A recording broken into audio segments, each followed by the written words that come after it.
Hi everyone, this is Muhammad Ali here for the assessment 4 of Manage Occupational Health and Safety in the Building and Construction Workplace.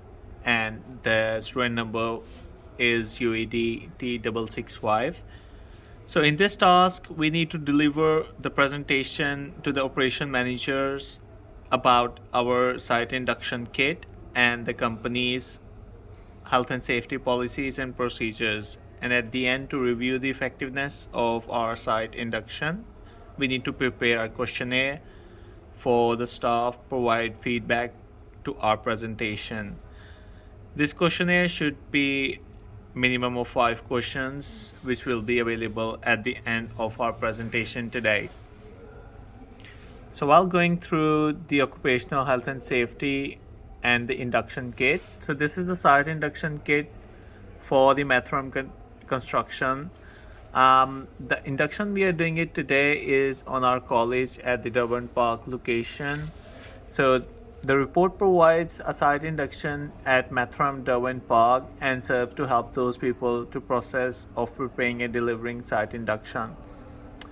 It is essential that all personnel receive an appropriate site induction before they commence work on our site, any site.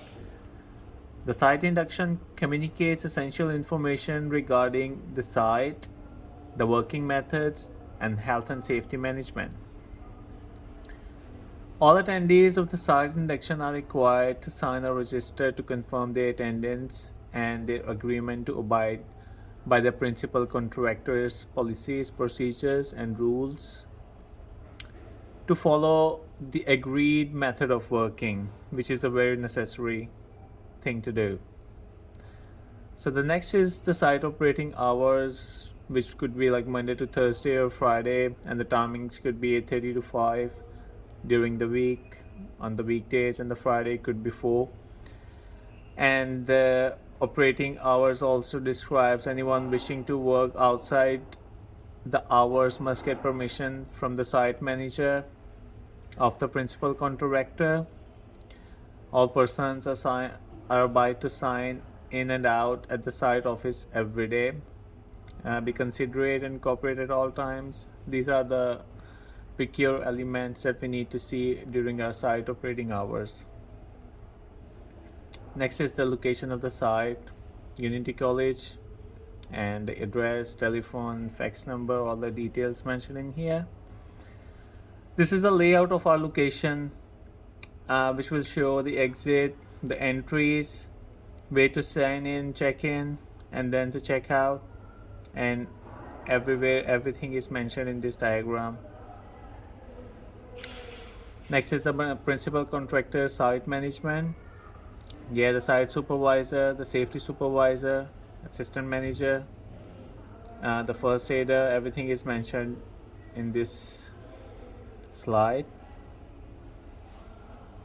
So the welfare services provided, the following services provided on the site, which includes the toilets, the washing area, canteen, drawing room, staff room could be, and it could also include using the canteen facilities, put the rubbish into the rubbish bins, and the site rules to follow at all the times could be sign in and out.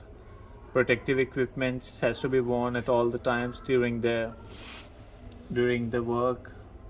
The drugs and alcohol will not be tolerated on this site. So no radios or other such musical equipment are allowed on the site. All food and drink to be consumed within the prescribed welfare activities. Moving on to the next slide, we have the other precautions that we need to follow during our time or at workplace. Moving on, next is the higher hazards identified. So open electrical plug is a hazard, all spillage, first aid box, blocked emergency entrances. Then it's a site housekeeping, waste compound is provided, site recycling compound is also provided in the site. Always ensure that the work area is tidy and free from any rubbish. So the first aid initiators, This includes Adam and Smith, Mark. So these are the first aid supervisors that we need to contact them in just case of any emergency on the side. Accident reporting we have to do. Fire safety. This is interesting and it is very important as well. So the fire safety, most fires can be prevented with simple precautions. Raise the alarm. The site has 2 escape routes as mentioned on the layout as well. Hallway have fire doors and emergency lighting.